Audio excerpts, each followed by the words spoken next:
خانم سمسم شریعت، برای اینکه اثرات هنریمون در نمایشگاه‌های بین‌المللی به فروش برسه باید چه ویژگی‌هایی داشته باشه؟ برای موفقیت در نمایشگاه‌های هنری، اثر هنری شما هم باید ویژگی‌های هنری داشته باشه و هم ویژگی‌های تجاری.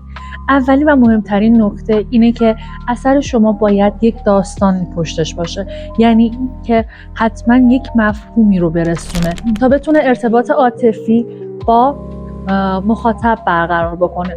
دومین نکته‌ای که هست، باید از متریال و مواد با کیفیت مناسب استفاده شده باشه.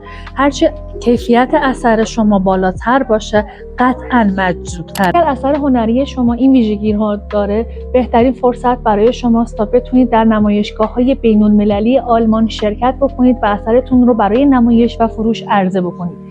برای کسب اطلاعات بیشتر دایرکت به من پیام بدید. من به عنوان متخصص تبلیغات و برندینگ نمایشگاهی آلمان در خدمت شما عزیزان هستم. ممنون میشم اگر که این پست رو برای دوستان هنرمندتون به اشتراک بگذارید.